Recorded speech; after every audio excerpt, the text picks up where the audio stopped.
Bienvenue sur Teach, votre émission d'enseignement et de maturité spirituelle.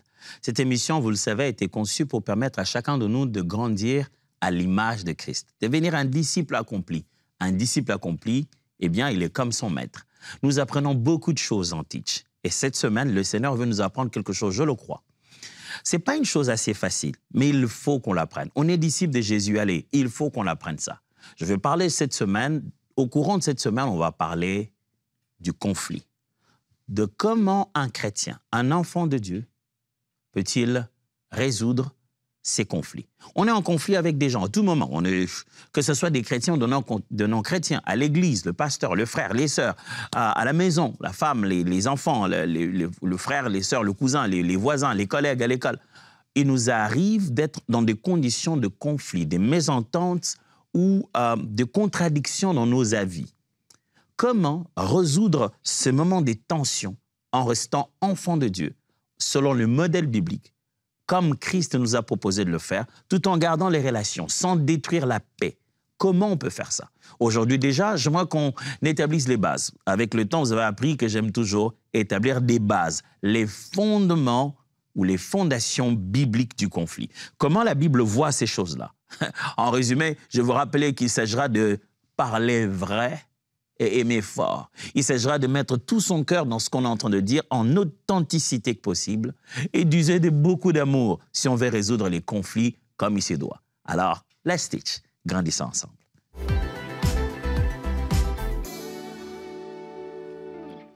Ce que je veux de cette première séance, c'est déjà poser un cadre biblique pour aborder un désaccord sans casser la paix. Comment, lorsqu'on est en désaccord, on peut aborder le problème sans casser la paix, sans casser la relation, sans que normalement on n'ait plus jamais à se parler, qu'on entre en inimitié avec quelqu'un. On peut être en désaccord, ça crée un conflit. Mais comment un enfant de Dieu, quelqu'un qui a Christ dans sa vie, quelqu'un qui a accepté de devenir disciple de Jésus, peut-il résoudre ces désaccords? Les désaccords, je les disais tout à l'heure, on ne les choisit pas, hein. Partout où les êtres humains sont, il y a des désaccords. Souvent, j'ai entendu des gens dire « Moi, je ne vais pas aller dans des églises où il y a des conflits. Je vais juste aller dans une église où, voilà, je vais juste aller calmement dans une église où il n'y aura pas de conflit. » Et j'ai souvent l'habitude de dire en riant, si tu trouves une église où il n'y a pas de conflit et que tu t'y rends, c'est que le conflit vient de commencer. Ça veut dire qu'à partir du moment où un être humain est en relation avec un autre humain, la possibilité du conflit est grande. Alors, quand on est enfant de Dieu, la Bible nous donne des clés dans le but de bien gérer des conflits, des clés de réconciliation, des clés de paix. Elle utilise des mots très, très intentionnels. Ici, on va les découvrir. La pensée du mot paix dans la Bible ressort souvent l'idée pas seulement d'une paix comme vous le retrouvez, mais d'une paix rétablie, d'une paix rééquilibrée, d'une relation ajustée. La Bible utilise le mot réconciliation, on va le découvrir plusieurs fois ici, qui parle vraiment de remettre les gens activement ensemble. Pas seulement qu'ils s'entendent, mais qu'ils reprennent une certaine relation, ils sont actifs. Je vais insister aussi sur la posture du cœur, dans quel état de cœur on doit être lorsqu'on est en conflit. Alors, sans plus tarder, commençons par la première chose. Qu'est-ce qu'on peut apprendre sur les fondements bibliques de conflit? Premièrement, j'appelais ça la boussole. Il faut que quelque chose nous oriente dans quelle direction on va. Quelle est la boussole? Réconciliation, pas victoire personnelle. En matière de résolution de conflits, selon le modèle biblique, ce qui nous donne la direction, ce qui nous montre le nord, dans quelle direction on doit aller, c'est le fait de se souvenir qu'il ne s'agit pas ici d'avoir une victoire personnelle. Personne ne gagne en fin de compte. Ce qu'on cherche, c'est la réconciliation et non pas donner nécessairement raison à une personne. Qu'est-ce que tu es en train de dire, pasteur? Ça veut dire personne n'aura raison. Je n'ai pas dit ça. Je n'ai pas dit qu'on ne reconnaîtra pas les torts des uns et des autres. Je suis en train de dire qu'on n'amène pas le conflit dans l'idée de donner gloire, de donner plus d'importance, de faire plus d'honneur à une personne par rapport à une autre. L'issue d'un conflit ne doit pas être une victoire personnelle. On ne doit pas sortir de là à un autre dire « Ah voilà, j'ai gagné ». On n'est pas au tribunal ici. Regardez Jésus en train de résoudre un conflit de façon... L'un des conflits incroyables de la Bible que Jésus résout. Il est là, tout bonnement, on lui amène une femme. qui est tombé, qu'on a attrapé en adultère. Et lui, il est en train d'écrire au sol et on lui dit, bah écoute, Moïse dit qu'on doit lapider cette femme. Qu'est-ce que toi tu dis? D'une certaine manière, quelque chose les bloquait. Ils savaient que Moïse a dit qu'on doit le lapider. Ils auraient dû le lapider. Ils n'ont pas besoin de la permission de Jésus. Mais on dirait que quelque chose bloque là. C'est sûr qu'il voulait le faire pour le tenter. Il voulait le faire pour qu'il démontre qu'il est en train d'aller à l'encontre de la loi de Moïse. Comme ça, le peuple irait contre lui et va aller le haïr. Mais au lieu de leur dire, ne faites rien, ne le frappez pas, ne la lapidez pas, écoutez ce que Jésus fait. Il fait en sorte que personne ne sorte de là victorieux. Il dit que le premier, celui parmi vous qui n'a jamais péché, soit le premier à jeter la pierre. Ce qui m'a toujours fasciné dans ces textes, c'est que la Bible dit, ils ont commencé à se retirer du plus grand, c'est-à-dire du plus vieux, jusqu'au plus jeune. Pour moi, ce passage-là m'a toujours rappelé le degré de culpabilité de son auditoire. Les plus vieux, qui ont beaucoup plus de péchés à se reprocher, ont été les premiers à lâcher la pierre et s'en aller. Et les plus jeunes, qui ont très peu de souvenirs encore, qui en ont fait 2, 3, 4, et ainsi de suite, tout le monde est parti. Ils sont partis de là, personne n'a eu raison. Mais Jésus a apporté la paix. Lorsqu'on veut apporter la paix dans une résolution de conflit, on ne cherche pas à ressortir celui qui a vaincu, le victorieux. On cherche à mettre les deux personnes ensemble. On va pour la paix, pas pour la victoire. On va pour la paix, pas pour une gloire personnelle. Lisons 2 Corinthiens chapitre 5, versets 18 à 19. 2 Corinthiens chapitre 5, 18 à 19. En tout cela, et tout cela vient de Dieu, qui nous a réconciliés avec lui par Christ et qui nous a donné le ministère de la réconciliation. Vous voyez? Les ministères, pas du jugement de dire qui a plus raison, qui en a moins, mais les ministères dans ce cadre-ci encore, de la réconciliation. Car Dieu était en Christ, réconciliant le monde avec lui, en n'imputant point aux hommes leurs offenses, en mettant en nous la parole de la réconciliation. Regardez comment Dieu a résolu le conflit du péché entre lui et nous. Au lieu de venir pour nous imputer juste nos offenses et dire, vous les hommes, les humains, vous êtes mauvais. Paul nous rappelle ici que Dieu ne nous a pas imputé nos offenses. Par contre, il a mis dans nos bouches la parole de la réconciliation et à travers Jésus, il a amené la réconciliation avec nous. Mes amis, lorsqu'il y a conflit, le chrétien pense réconciliation. Pas d'abord victoire d'un côté. Réconciliation. Matthieu chapitre 5, le verset 9. Matthieu chapitre 5, le verset 9. Écoutez ce que la Bible dit.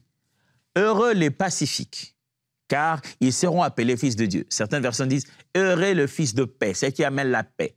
Ils seront appelés fils de Dieu. Waouh! Fils de Dieu. Oh! Je répète, fils de Dieu. Pas seulement enfant de Dieu, mais fils de Dieu. Et pourquoi on a ce titre-là? Pourquoi on a ça, non pas comme titre, mais comme Jésus présente les béatitudes ici comme des rémunérations finales. Pourquoi on a ça? Parce qu'on apporte la paix. Parce que où que l'on soit, on amène la paix, la réconciliation active.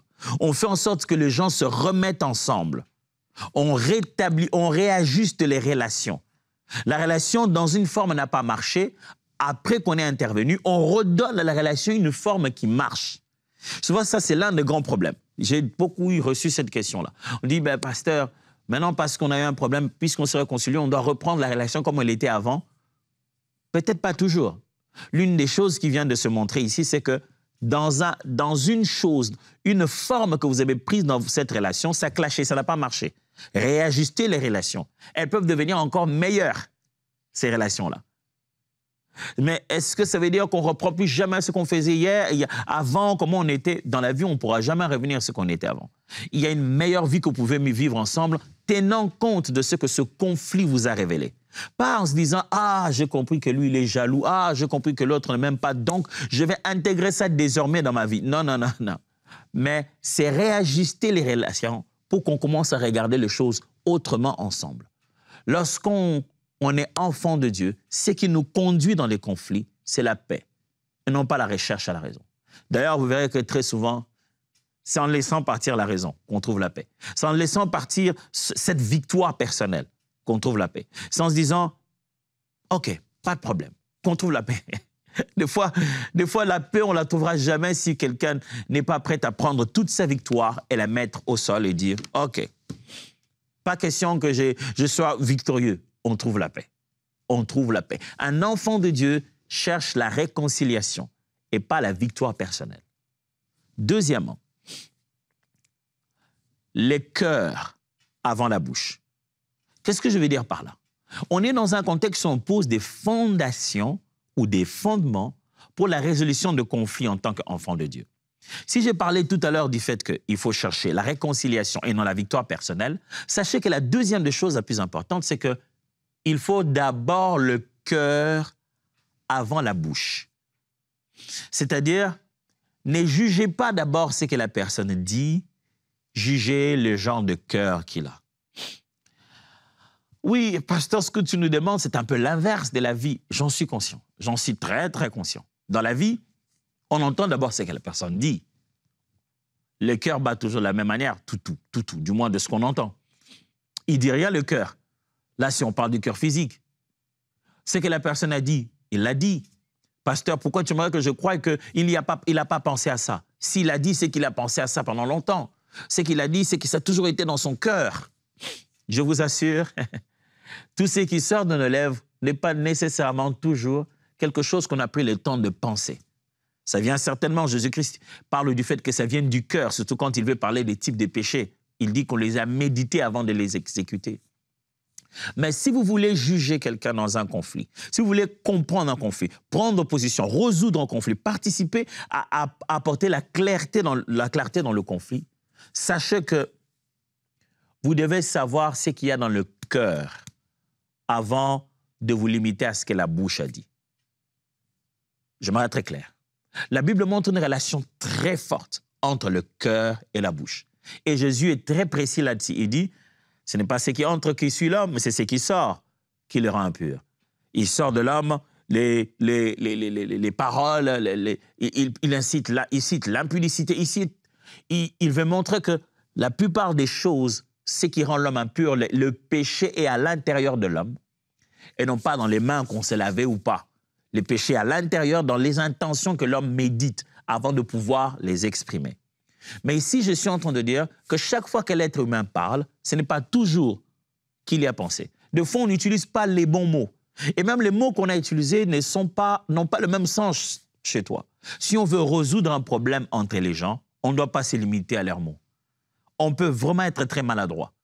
Et souvent, quand vous venez résoudre un conflit, vous verrez que les gens s'accrochent aux mots. Ils font ça. Non, là, quand ça m'a touché, c'est quand il a parlé de ma mère. Ma mère, celle qui m'a pris pendant 9 mois, elle a dit que ma mère ne m'avait pas bien éduqué. Ah, c'est parti. Elle essaierait de tout expliquer. Ce n'est pas ça que je voulais dire. Moi, j'ai juste dit que ça, c'est une chose que tu peux apprendre chez toi à la maison. Ça, ta mère aurait dû t'apprendre ça. Voilà, tu vois, elle a dit ça. Donc, ma mère ne m'a pas bien éduqué. Le conflit arrête parce que chacun restait sur des mots. Si on veut vraiment apporter la paix comme Christ, c'est le cœur qui doit nous intéresser. Luc chapitre 6, verset 45. Luc 6, 45.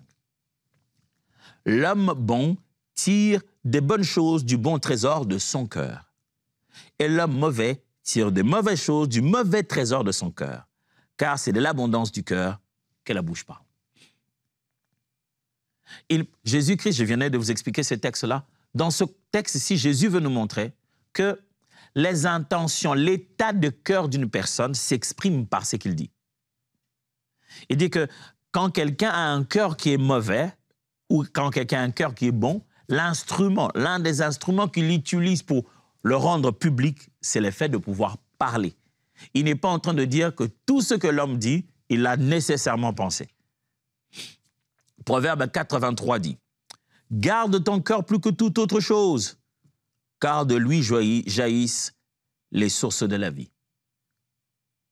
Mes amis, il y aura toujours une corrélation entre cœur et ce qui en sort, entre ce qu'on pense et ce que l'on dit. Et si vous voulez résoudre un conflit, vous devez aller vérifier entre ces deux choses-là, la connexion, les câbles qui connectent cœur et parole. Alors, je vous propose Ne vous limitez pas aux paroles. Allez chercher d'abord le cœur. Parce que les paroles de l'homme peuvent être très, très limitées. L'homme peut dire quelque chose qu'il ne pensait pas vraiment. Il peut dire une chose qui est basée sur son éducation. Je n'oublierai jamais cette histoire. On était en mission avec le groupe Adorant l'Éternel, Gaël, donc avec le fait Papa Alain Molote. C'était notre toute première fois d'aller un peu vers l'Afrique de l'Ouest. Et on était là, c'était notre toute première fois, on nous reçoit à l'aéroport. Et justement, mes frères de l'Afrique de l'Ouest, ils aiment bien utiliser cet auxiliaire-là, il faut. Alors, on arrive, il dit, et celui qui nous reçoit au protocole dit, Alain Molote, il faut venir. Il a foncé les sourcils, il dit, c'est quoi cette histoire? On arrive, on va dans la voiture, et puis après une autre fois, il dit encore, il faut. Et puis papa, là, il est scandalisé, il dit, mais messieurs, un peu ténu, pourquoi vous donnez des ordres à tout le monde? Le frère le regarde et dit, il ne comprend pas. Il ne comprend pas pourquoi il est fâché. Il dit, mais j'ai dit, il faut venir, non? Et là, ça ne s'arrangeait pas du tout. Parce que pour nous, chez nous, en Afrique centrale, particulièrement chez nous au Congo, quand tu mets l'auxiliaire, le semi-auxiliaire, falloir là, en disant il faut, c'est que tu donnes vraiment un ordre. Par contre, dans cette partie-là de l'Afrique, quand on dit il faut, c'est vraiment dans l'idée de l'utiliser comme un auxiliaire. Que tu devrais venir, viens. Et ce n'est pas une mauvaise façon de parler, ce n'est pas irrespectueux. En fait, ce frère était en train de tenter de l'honorer. Et les mots qu'il utilisait pour l'honorer étaient justement les mots qui le sentaient être déshonoré et irrespectueux. Vous imaginez ça? Si vous vous limitez aux paroles, vous n'allez jamais résoudre de conflit. Le cœur d'abord. Mais le cœur du frère s'est révélé. Quand il était scandalisé, en disant « Ah, mais c'est parce que j'ai tant de faire ». Et que papa Alain Molote aussi était là en disant « Mais non, mais il a pu exprimer son cœur. » Il dit « Non, mais je sens que tu me manques de respect là. » Il dit « Non, c'est pas ça. » Et les cœurs de ces deux personnes se sont révélés. Là, il faut changer complètement de sens. C'était devenu notre blague de toute la tournée. On commençait à se parler comme ça. Il faut venir, On s'est dit, OK, on a compris ce que c'est. Des fois, les choses qui tiennent un conflit tendu pendant longtemps, ça peut être que des mots. Jugez le cœur d'abord. C'est le plus important. Troisième vérité. Puissance de la langue. J'ai appelé ça outil de vie. La langue est un outil de vie. Lorsqu'on est en train de résoudre le problème des conflits, autant je viens tout à l'heure, au deuxième point, d'insister, d'aller vers le cœur, autant j'aimerais insister dans la bonne utilisation de la langue. Puisque les gens croiront toujours que ce qu'on a dit vient de notre cœur, ils donneront très peu de temps à aller vraiment vérifier si notre vocabulaire était adéquat. Alors, la langue peut causer beaucoup de problèmes avant que les gens ne reviennent à la raison. La langue peut causer l'irréparable. La langue, les gens ont parlé. La langue a causé des guerres. Les gens ont parlé, ont mal parlé parce qu'on a utilisé la langue. J'aime bien, la Bible dit que la langue peut... C'est comme c'est une sorte... Ça peut allumer tout un feu dans une forêt. Mes amis, la langue est un outil, soit de vie, soit de mort. Utilisez ça comme un outil de vie. Lorsqu'on est en train de résoudre un conflit, de travailler dans un contexte d'un conflit, faites attention sur ce que vous allez dire. En tentant de résoudre un conflit, vous pouvez l'implémenter encore, l'étiser davantage. Proverbe 18, 21, écoutez ce qu'il dit. La mort et la vie sont au pouvoir de la langue. Celui qui l'aime en mangera les fruits. Wow! La mort et la vie sont au pouvoir de la langue. Celui qui l'aime en mangera les fruits. Ça veut dire que beaucoup de gens, ce qu'ils mangent aujourd'hui comme fruits dans leur vie, ce qu'ils récoltent comme conséquences dans leur quotidien, nous tous d'ailleurs, ça vient pour la plupart de l'usage de nos mots, de comment nous parlons. Qu'est-ce que nous disons? Écoutez-moi, il y a des choses qu'on peut dire, mais on n'est pas obligé de les dire comme ça. Souvent, quand tu as fini de parler, que tu as débité tous les mots, que tu as frappé sur un verbe que tu voulais à tout prix frapper, et tu as senti comme si toi, tu es dégagé, je t'assure qu'à la minute qui suit, tu viens de déverser quelque chose dans l'état d'âme de quelqu'un d'autre. Pour que lui se sépare de ce mot dont toi tu viens de te séparer aisément. Pour que lui s'en sépare, ça peut lui prendre des nuits, des cauchemars. Alors, ne pensez pas que vous avez juste parlé, que vous avez juste utilisé le vocabulaire. Vous avez juste utilisé les mots qui sont à votre possession. Ce que vous dites, ça crée, ça fait venir à l'existence. N'oubliez pas, le monde est créé comme ça là, par le pouvoir de la parole. Faites attention à la langue. Vous voulez résoudre un conflit, je vous conseille d'apprendre l'art de se taire, d'apprendre le silence. Jésus est venu pour sauver l'humanité. Il se rend compte qu'il est à un moment crucial. Et qu'est-ce qu'il adopte comme attitude? Silence. Il préfère ne rien dire. Il laisse tout le monde parler. À ce moment-là, il préfère ne rien dire. Quand on essaye de résoudre le conflit de façon biblique, il faudra beaucoup veiller sur ce que la bouche dit. Éphésiens chapitre 4, verset 29.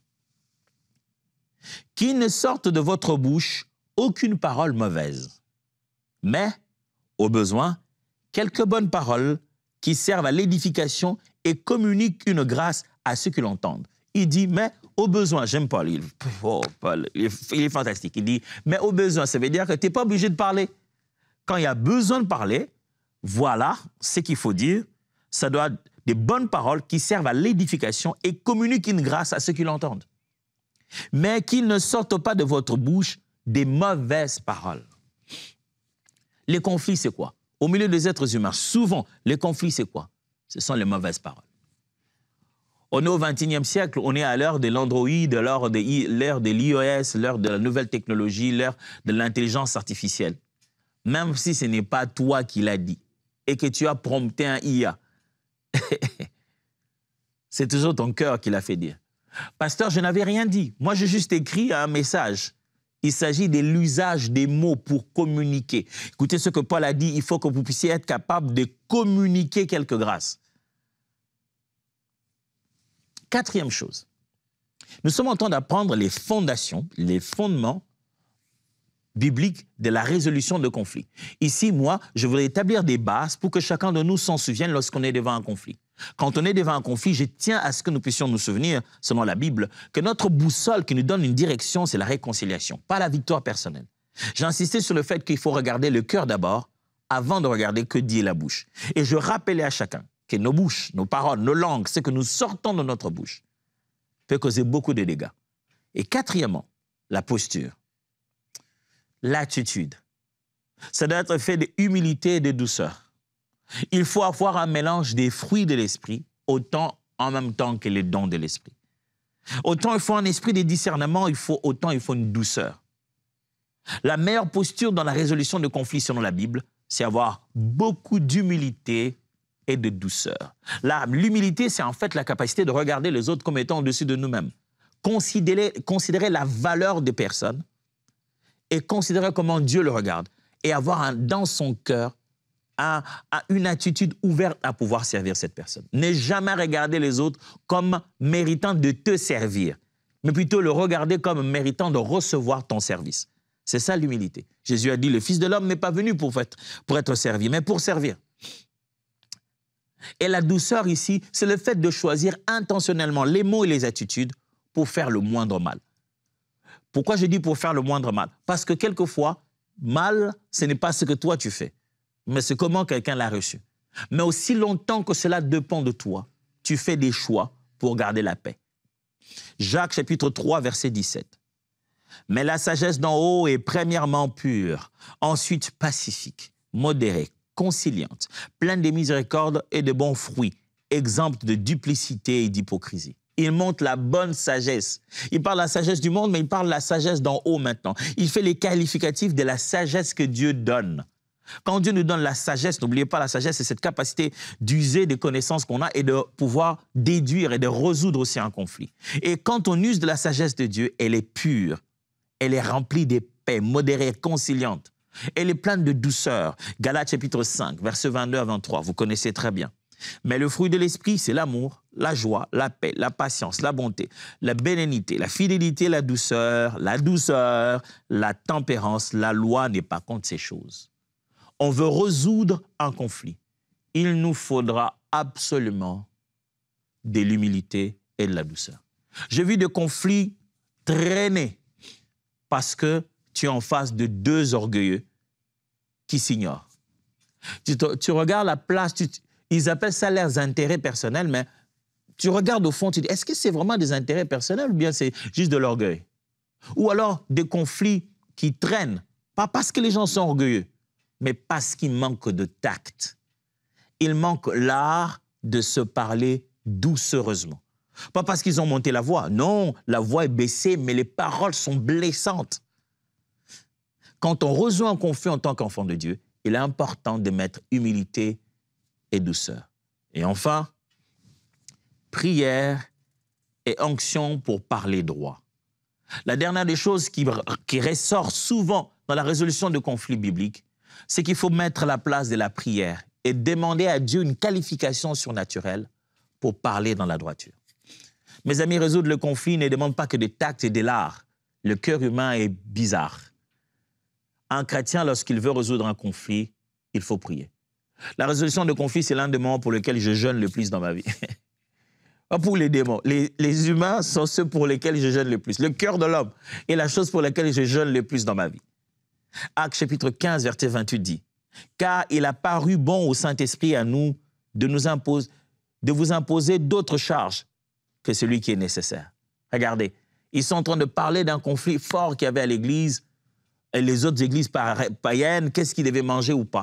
Mais il dit, il a paru bon au Saint-Esprit en nous. Il montre dans quel cadre ils ont pris leur décision. On ne l'a pas fait seul, on a collaboré avec les capacités surnaturelles de Dieu.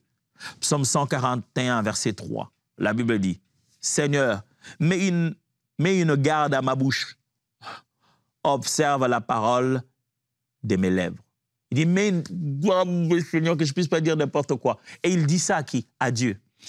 Il dit, Dieu, pour que je sois capable de gérer les conflits au quotidien, qui souvent commence par ce que j'ai dit de mes lèvres. Seigneur, aide-moi à mettre une garde à ma bouche.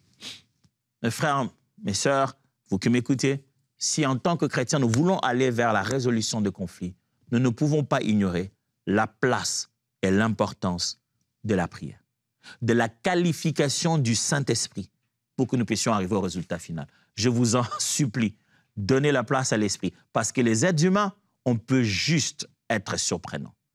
Je viens de poser quelques fondations importantes en ce qui concerne la résolution de conflits en tant que chrétien. C'est de quoi on va parler demain. Ça va être l'art de la conversation difficile.